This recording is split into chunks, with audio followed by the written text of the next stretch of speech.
What's up, everyone? Welcome to the April 14th edition of DraftKings Tournament Plays presented by PrizePicks. I'm your host, Adam Scherer. You can follow me on Twitter at ShipMyMoneyDFS. And as a reminder, you get one free month of Awesemo plus Platinum when you sign up and make a deposit at PrizePicks. Be sure to use the code Awesemo to receive a 100% first deposit bonus up to $100.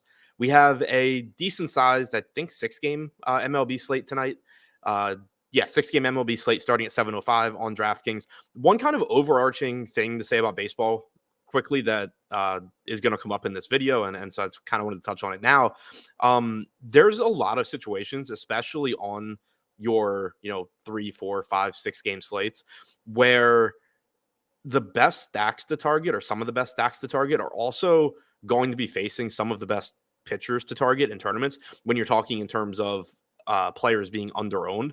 And the reason being that just there's a tendency for the field to avoid matchups where a good offense is facing a good pitcher. And as a result, people just aren't playing either side, when in reality, there's going to be, or there's a good chance at least, that either the offense does really well or the pitcher does really well.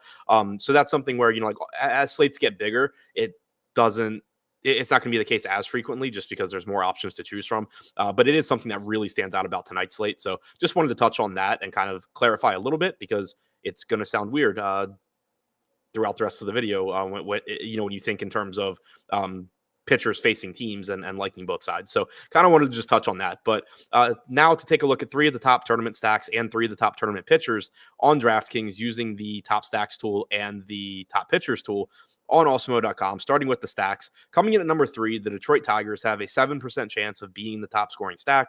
They are projected for 4% aggregate ownership. They have a 4.1 implied run total. They're taking on Zach Grenky tonight in Kansas City. Grenky's, he's a veteran pitcher. He's not the worst, but his best days are also long behind him. Detroit also just has more power in their lineup this season than they've had in recent seasons.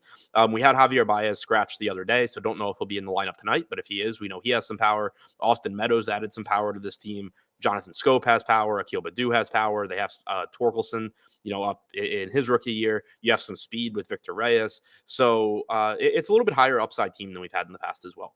Number 2, New York Yankees, also a 7% chance of being the top scoring stack, also projected for 4% aggregate ownership. They are taking on Kevin Gossman tonight, and it's one of those really interesting spots that I was alluding to at the beginning of the video, because Gossman was excellent last year with the Giants. He really turned things around. He's a pitcher that for his entire career has had a lot of promise. He throws hard. He's got a really good splitter / changeup, whatever you want to refer to it as, but he's never really put it together prior to last season.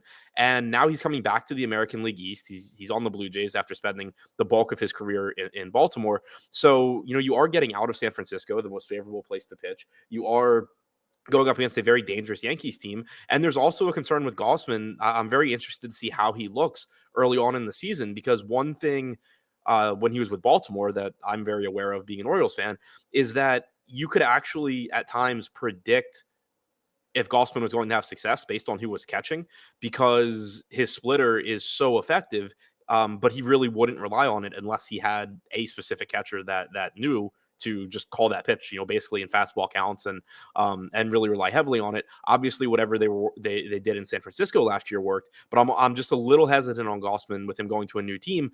Seeing can he still put it together, with the different coaching staff, with different catchers? Did he really learn last year in San Francisco, or was it just a product of working with a good organization? So the point being here that there's, I think, some pretty significant question marks around exactly what Kevin Gossman, the Toronto Blue Jay, looks like. And then also he's facing the New York Yankees, who have a 4.5 implied run total. And we know that they just have tons of power top to bottom in their lineup.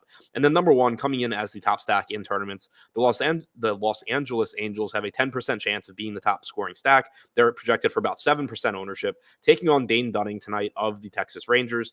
The Angels have a 4.6 implied run total. Dunning's a decent young pitcher, but we know that there is power in the Angels lineup as well. You don't have Shohei Ohtani, which is unfortunate. He's pitching tonight, so he's not available as a hitter, but you do still have Mike Trout, Anthony Rendon, Jared Walsh, 3 solid power bats in the middle of the order. You also have some cheaper bats like Brandon Marsh that can do some damage as well. So I'm still grading out as a strong tournament stack despite not having Shohei Ohtani. Now, to take a look at 3 of the top pitchers, Coming in at number 3, Zach Grenky, $6,800 price tag, taking on the Detroit Tigers, who I had mentioned were a stack that was going on their own. But Grenky's only pulling about 7% ownership at $6,800 with a 13% chance of being a top 2 scoring pitcher. While the Tigers do have more power in their lineup, they do still only have a 4.1 implied run total. There are still plenty of strikeouts to be had here as well. Number 2, Dane Dunning, $6,400, 9% chance of being the top scoring pitcher, 9% chance, 9% ownership, 14% chance of being a top 2 scoring pitcher. Unfortunately for Dunning, he does still have to face Shohei Ohtani. So that's obviously a negative for him in real life and in DFS. But once you get past the Ohtani, Trout, Rendon parts of this lineup, Jared Walsh has some power, Brandon Marsh has some power, but you also start to get a lot of strikeouts from those guys as well. So if Dunning's on top of his game, he does have a nice ceiling here from a DFS standpoint. And number 1, Luis Severino, $7,400 price tag, taking on the Blue Jays. Another pitcher that is just a huge wild card here.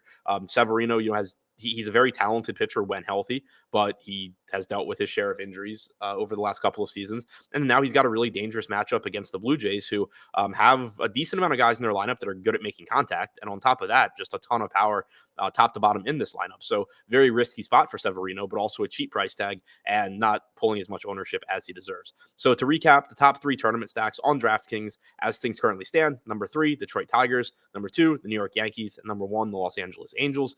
And the top 3 tournament pitchers: number 3, Zach Greinke; number 2, Dane Dunning; and number 1, Luis Severino.